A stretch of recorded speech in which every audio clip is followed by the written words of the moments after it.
Olá, sexto ano! Vamos trabalhar então nesta aula outros significados de números racionais. A representação fracionária do número racional na relação parte do todo, então nesta aula, tá? Vamos considerar a fração 2/5, tá? Como a gente já viu então no módulo anterior, tá? Esta fração também representa a divisão de 2 por 5. Então a fração ela sempre nos dá a ideia de divisão, né? Por exemplo, considere duas tiras de papel divididas igualmente entre 5 pessoas: Ana, Bento, Carla, Daniel e Eric, aqui representados pelas iniciais de seus nomes. Cada um receberá 2/5 das tiras de papel.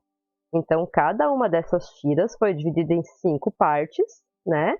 Como tínhamos duas tiras, cada um receberá 2 partes de 5. Tá? Então, essa representação pode ser dada desta forma, né? Então, em cada tira, cada um recebe um pedaço, e na outra tira, da mesma forma. Ou então, podemos representar também, nesta tira, então, aqui, 2/5, né, para a Ana, 2/5 para Bento, para a Carla, então, 1/5 nesta tira aqui e 1/5 na outra tira, né, que somando totaliza 2/5. 2/5 aqui para Daniel e 2/5 para Eric. Em ambas as representações, cada pessoa vai receber 2/5 das tiras, tá?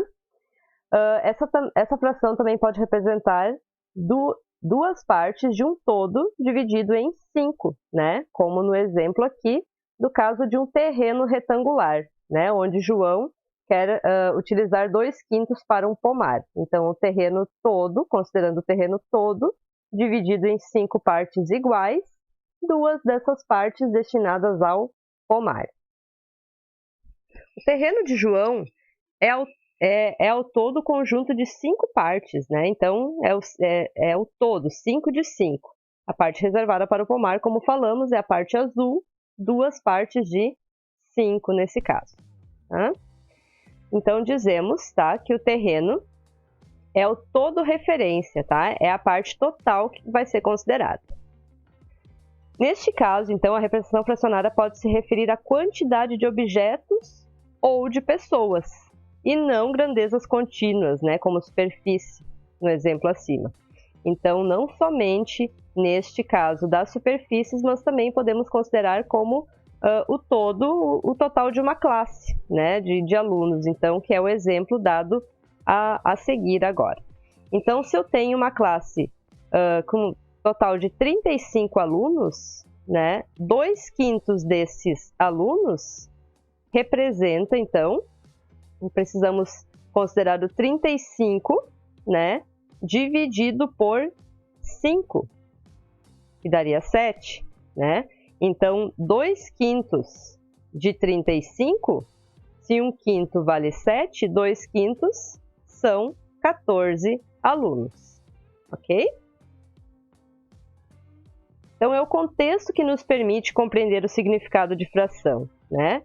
Então, fração ela sempre vai representar parte de um todo e sempre vai exigir uma divisão em partes iguais, né, pessoal? Então, nós tivemos a aula essa semana e aí também havia situações em que precisávamos dividir um retângulo em partes iguais e observamos lá, né, que nas medidas, se dividirmos pelas diagonais, a questão do retângulo não ficará dividida em partes iguais, logo eu não posso considerá-lo dessa forma, né, dividido dessa forma para representar uma fração. Então, sempre em partes iguais.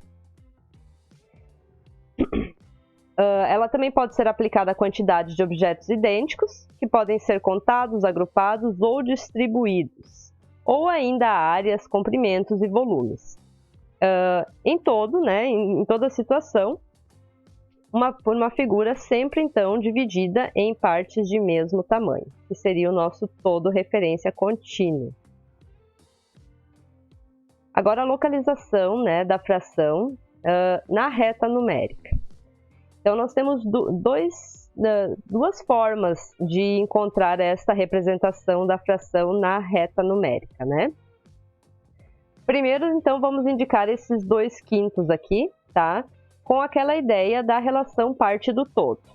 Então, considerando aqui o intervalo entre 0 e 1, dividido em 5 partes iguais, eu tomo dessas 5, 2 partes, né? Que fica aqui, então, onde a nossa fração 2/5 é representada. Outra forma de representar essa fração na reta numérica é realizar a divisão, então, de 2 por 5. Que resulta em 0,4 ou 4 décimos, né? Neste caso aqui, pessoal, nós precisamos considerar, então, o intervalo entre 0 e 1 dividido em 10 partes iguais, né? Porque o nosso sistema aqui é decimal e aqui eu tenho 4 décimos para representar. Dividido esse segmento, então, em 10 partes, né? A quarta, né, a 4 décimos se localiza exatamente aqui, e é a representação, então, também da fração 2/5, tá? Então, pessoal, é importante vocês lembrarem, né, das frações próprias, são aquelas onde o numerador é menor do que o denominador. E, neste caso, essa divisão, né, de um número menor por um número maior, sempre vai ficar entre 0 e 1, tá? Que é o caso do 2/5. Então, sempre ficará, então, qualquer fração imprópria no intervalo entre 0 e 1.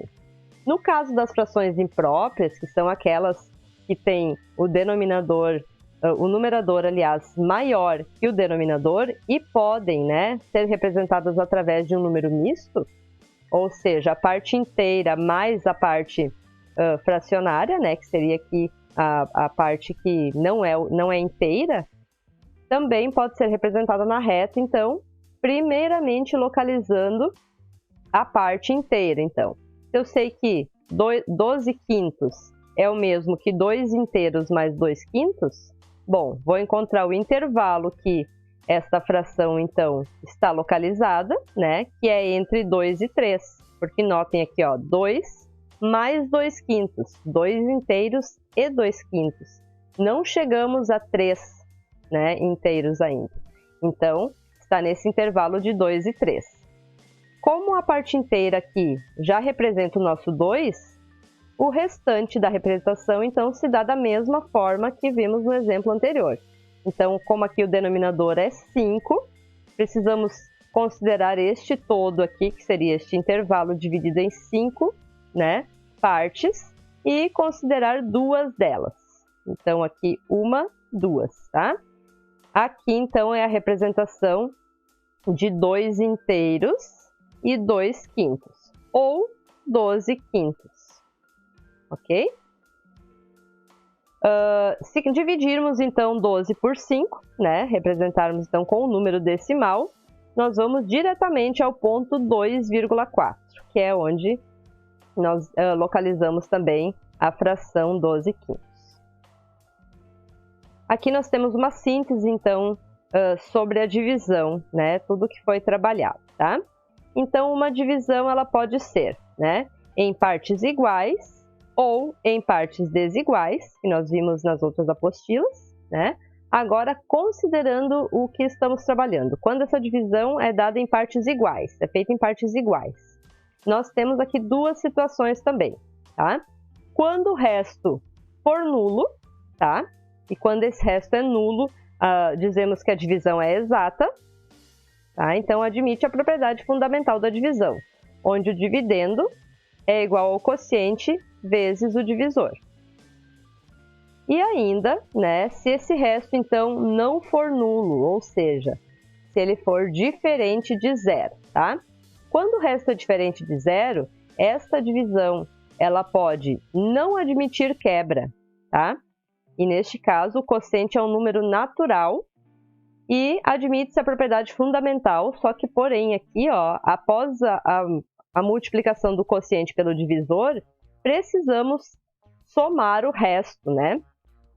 Essa situação aqui, pessoal, só para que vocês lembrem, né? É uma situação como aquele problema que foi trabalhado no roteiro passado, né? Onde o Marcelo ia dividir chaveiros, né? Que tinha desde criança. Então, ele tinha no total 53 chaveiros para dividir entre 8 sobrinhos. Então, ele queria dar a quantidade igual de chaveiros para cada sobrinho, só que como 53 dividido por 8 não é uma divisão exata, né? E ele não vai quebrar alguns chaveiros para dar, então, os chaveiros quebrados, né? Então, neste caso, é uma divisão que não admite quebra, tá? Então, a quantidade de chaveiros que ele vai dar para os sobrinhos, né? Independe se tem resto ou não. Ele não tem o que fazer com aquele resto dos chaveiros. E outra situação, então, quando admite quebra, tá? Onde o quociente, então o resultado da divisão, pode ser um número racional, né? Que pode ser representado, então, com números decimais ou com fração, ok?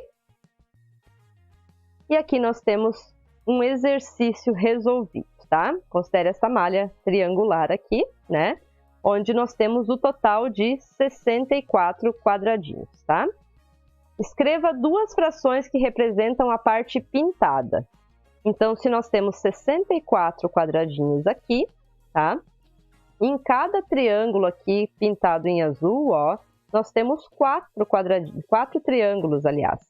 Então, uma das representações é, como aqui são no total 5 triângulos azuis, cada um com 4, né, triângulos menores, nós temos um total de 20 triângulos azuis para um total de 64, né, triângulos brancos e azuis, né? Aqui o denominador sempre é em relação ao todo, tá?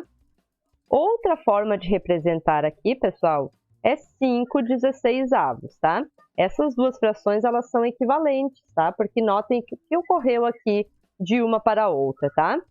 O numerador 20, ele foi dividido por 4 para obter 5. Assim, então, da mesma forma, quando eu divido o numerador, eu preciso dividir o denominador pelo mesmo número. Então, 64 dividido por 4 resulta em 16, tá? Essas frações aqui são chamadas, então, equivalentes e elas possuem o mesmo valor, o mesmo tamanho, tá? Então, essa fração aqui, dizemos que ela está simplificada em relação a esta fração inicial. Letra B. Suponha que nenhum dos triângulos menores da figura ao lado estivesse pintado. Quantos desses triângulos precisaríamos pintar para representar 1/8 da figura? Bom, turma, aqui, como sabemos já que o total de triângulos é 64, né? Então, precisamos considerar o total e dividi-lo por 8, né? 64 dividido por 8 dá 8. Então, eu precisaria pintar 8 partes, ok? 8 desses triângulos. Letra C. Que outra fração representa a mesma superfície, 1/8 da figura, tá? Então, o mesmo processo, né, que foi feito aqui, aqui no caso nós dividimos, né, tanto o numerador quanto o denominador por um mesmo número, tá? O contrário também pode ser feito, ou seja, eu posso multiplicar essa fração, tanto o numerador quanto o denominador, por um mesmo número, tá? E eu terei, então, a mesma representação na superfície. Então, aqui, ó, observem aqui, se eu multiplicar por 2, 1 vezes 2, 2, 8 vezes 2, 16. Se eu multiplicar por 3, 1 vezes 3, 3, 8 vezes 3, 24. E o mesmo daria se eu multiplicasse por 4, por 5, né? Por 5, 1 vezes 5, 5, 8 vezes 5, 40. Então, 5/40 também representaria uma fração equivalente a 1/8, bem como essas duas aqui também representam. E a letra D, suponha outra vez que nenhum dos triângulos menores da figura ao lado estivesse pintado. Quantos desses triângulos precisaríamos pintar para representar 1/4 desta figura? Bom, se a figura então tem 64 triângulos menores, 64 dividido, né? 64 que é o meu todo, dividido em 4 partes iguais, cada uma dessas partes, né? Então seriam 16 partes, 16 triângulos que deveriam ser pintados para representar 1/4 da figura, tá? Se fosse 2/4, eu precisaria pintar então o dobro, né? 32 triângulos. Ok, turma? Eu espero que vocês tenham compreendido e consigam realizar com facilidade os exercícios propostos neste roteiro. Um grande abraço e até a próxima semana.